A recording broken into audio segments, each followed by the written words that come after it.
तो dear students, अभी हमारा टॉपिक है treaty of Versailles. Treaty of Versailles, Versailles palace है पेरिस में, वहाँ पे जो ट्रीटी हुई, बहुत सारी शर्तें जो कि इम्पोज की गई हारे हुए देशों के साथ, सेंट्रल पावर्स के साथ। किन्होंने इम्पोज की? एलाइज, जीते हुए नेशंस, मित्र राष्ट्रों। The treaty ended the state of war, इसके साथ ही जो वॉर वाली सिचुएशन थी उसका एंड हुआ। It was between Germany and the Allied powers. It was signed on 28 June 1919 in Versailles, exactly 5 years after the assassination of Archduke Franz Ferdinand. याद है ना आर्कड्यूक फर्डिनेंड का नाम?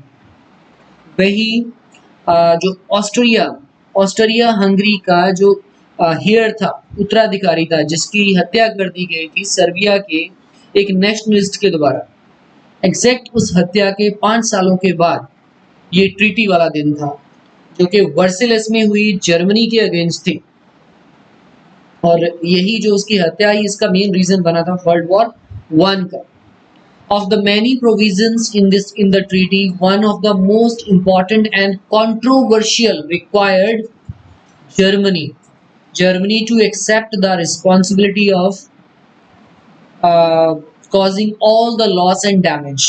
यानी कि जो इसमें जो सबसे इम्पोर्टेंट और सबसे कंट्रोवर्शियल चीज थी वो ये कि सारे के सारा जो नुकसान हुआ किसी भी देश का वर्ल्ड वॉर 1 में, मैक्सिमम सबसे ज्यादा रिस्पॉन्सिबल उसके लिए जर्मनी को ही ठहराया गया। ये बात थोड़ी सी कंट्रोवर्शियल भी लगती है, बिकॉज ओनली जर्मनी ही नहीं, शुरुआत तो इसकी ऑस्ट्रिया हंगरी से हुई थी और कंट्रीज थी, लेकिन सबसे ज्यादा इस ट्रीटी में नुकसान जो था जर्मनी का ही हुआ। उसके ऊपर ही सबसे ज्यादा एक तरह से उसकी जो सेल्फ रिस्पेक्ट थी बहुत ही ज्यादा उन जर्मनी के लिए एक शर्मनाक बात थी। उनकी पावर्स को बहुत कम कर दिया गया इस ट्रीटी के अनुसार। जर्मनी के साथ इतना बदसलूक हुआ इसमें, इतना उसका लॉस हुआ, उसकी रिस्पेक्ट इतनी कम हो गई। यही एक तरह से सेकेंड वर्ल्ड वॉर का रीजन माना जाता है। ट्रीटी ऑफ वर्सेलस को ही सेकेंड वर्ल्ड वॉर का कारण माना जाता है। तभी तो इसके सिर्फ 20 सालों के बाद ही सेकेंड वर्ल्ड वॉर की शुरुआत होगी। ठीक है, तो देखते हैं ट्रीटी ऑफ वर्सेलस में इसकी जो टर्म्स थी क्या क्या थी वो देखते हैं हम लोग। The treaty of Versailles was a peace treaty. It was signed on 28 June 1919 to officially end World War I. World War के end के लिए ये हुई, as I already told you. This treaty required Germany to accept full responsibility for the war. पूरे युद्ध की पूरी responsibility Germany के ऊपर। It also forced Germany to pay reparation to various countries that were damaged by the war. Already told you कि सारी reparation भरपाई थी नुकसान की, उसकी कौन करेगा? जर्मनी करेगा। Germany was also divided to be controlled by certain allied forces.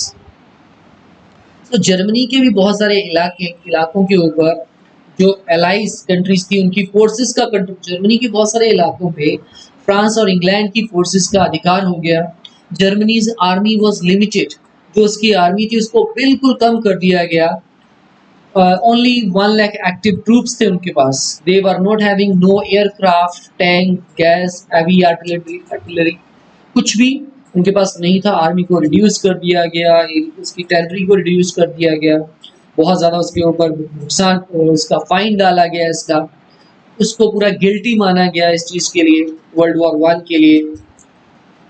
देखिए आर्मी को कितना कम कर दिया गया, रिपेरेशन का इतना खर्चा देखिए इंस्टॉलमेंट्स में वो दे सकता है इस समय तक, until 1984 उनमें ये बोला गया, देखिए इतना मिलियन इंस्टॉलमेंट्स में जर्मनी देगा इन एलाइज कंट्रीज को until 1984, 1984 तक वो ये चीज़ देता रहेगा।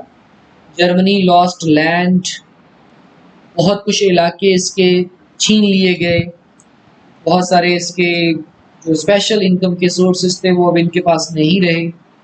देखिए इलाके हैं फ्रांस के अंडर आ गए 15 साल के लिए, उसके जो इलाके थे West Prussia and Upper Silesia to Poland के पास चले गए कुछ इलाके।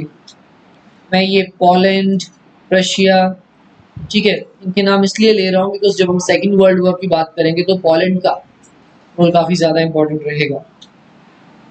लीग ऑफ नेशंस को सेटअप किया गया।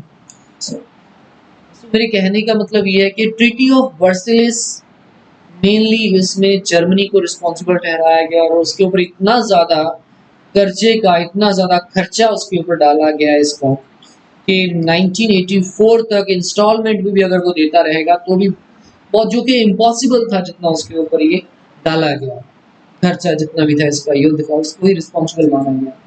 ठीक है, आई थिंक अभी आपका ये क्लियर होगा क्या था treaty of Versailles. Treaty of Versailles Paris में हुई, 28 जून 1919 में हुई। 5 सालों के बाद था एग्जैक्ट, आर्कड्यूक जो फर्डिनेंड थी उसकी डेथ के 5 साल के बाद ये ट्रीटी हुई। स्पेशली 28 जून को ही चुना गया इस ट्रीटी के लिए। एंड इसका मेन रीज़न यही था कि जर्मनी रिस्पॉन्सिबल है फर्स्ट वर्ल्ड वॉर के लिए, और उसके साथ बहुत ही बुरा हुआ, बहुत ही ज़्यादा उसके ऊपर फाइन इम्पोज किया गया। ओके, सो इस तरह से हमारी ये वीडियो थी। ट्रीटी ऑफ वर्सेलिस बहुत इंपॉर्टेंट है, कई बार ये क्वेश्चन आया है क्लास 9 में भी, क्लास 10 में भी, so this is very important. सब बच्चे इसको नोट भी करेंगे। और चलो, नोट अभी करने के लिए रहने देना अपनी नोटबुक में, अभी सिर्फ इसको वॉच करो वीडियो को, जब उस चैप्टर को हम स्टार्ट करेंगे then you will note down this. Okay, अभी तक के लिए इतना ही इस वीडियो में। ठीक है students, take care, bye bye, और अपनी पढ़ाई करते रहिए।